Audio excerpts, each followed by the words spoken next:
There's not much to do when all I can. Selamat pagi anak-anak, salam sejahtera, semoga kamu sehat.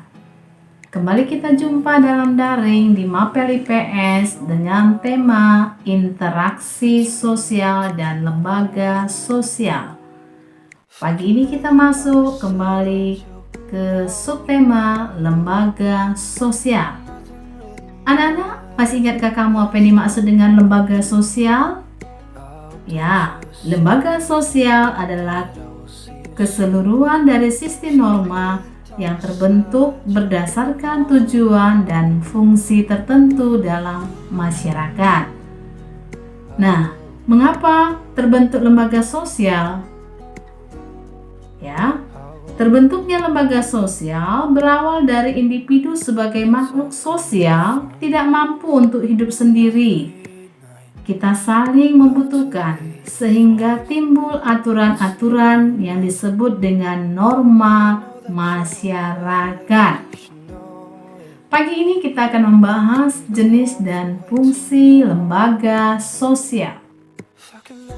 Lembaga sosial tumbuh karena kebutuhan masyarakat untuk tujuan mendapatkan keteraturan hidup bersama.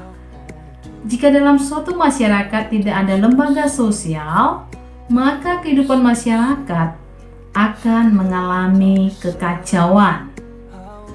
Nah, oleh karena itu, fungsi lembaga sosial antara lain memberikan pedoman pada anggota-anggota masyarakat bagaimana mereka harus bersikap atau bertingkah laku dalam menghadapi masalah-masalah yang muncul dan berkembang di lingkungan masyarakat, termasuk yang menyangkut hubungan pemenuhan kebutuhan hidupnya. B. Menjaga keutuhan masyarakat yang bersangkutan. Lembaga sosial bermaksud untuk menghimpun dan mempersatukan anggota-anggotanya agar tercipta integritas dalam masyarakat. C. Memberikan pedoman kepada masyarakat untuk mengadakan sistem pengendalian sosial atau kontrol sosial.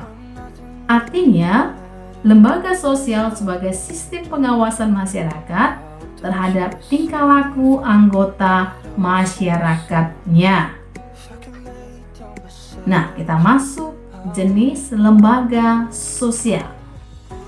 Yang pertama, lembaga keluarga. Nah, anak-anak, apa yang dimaksud dengan keluarga? Ya, keluarga merupakan unit sosial terkecil dalam masyarakat yang terdiri dari ayah, ibu, dan anak-anaknya. Anak-anak inilah yang nantinya berkembang dan mulai bisa melihat dan mengenal arti diri sendiri, dan kemudian ia mulai dikenal sebagai individu. Keluarga berperan membina dan membimbing anggota-anggotanya untuk beradaptasi dengan lingkungan fisik maupun lingkungan budaya di mana dia berada. Dari keluarga melahirkan individu dengan berbagai macam bentuk kepribadian. Nah, keluarga terbentuk dari perkawinan yang sah menurut agama, adat, dan pemerintah. Dalam keluarga diatur hubungan antara anggota keluarga sehingga tiap anggota mempunyai peran dan fungsi yang jelas. Contoh, seorang ayah sebagai kepala keluarga sekaligus bertanggung jawab untuk memberikan nafkah terhadap keluarganya. Seorang ibu sebagai pengatur atau mengurus dan mendidik anak-anaknya.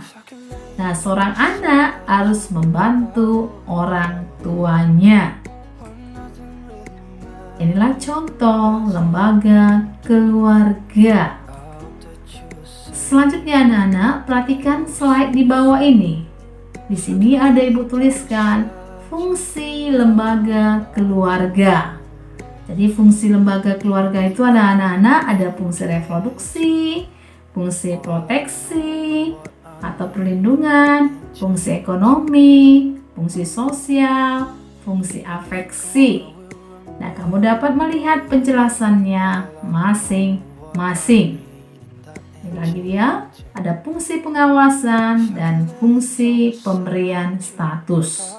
Jadi anak-anak ya, lembaga yang mengatur mengenai keluarga disebut lembaga keluarga. Di keluargalah kepribadian anak dibentuk. Keluarga sebagai agen sosial pertama dan terdekat seharusnya dapat memberikan nilai-nilai yang sesuai dengan yang diharapkan oleh masyarakat kepada anak-anaknya.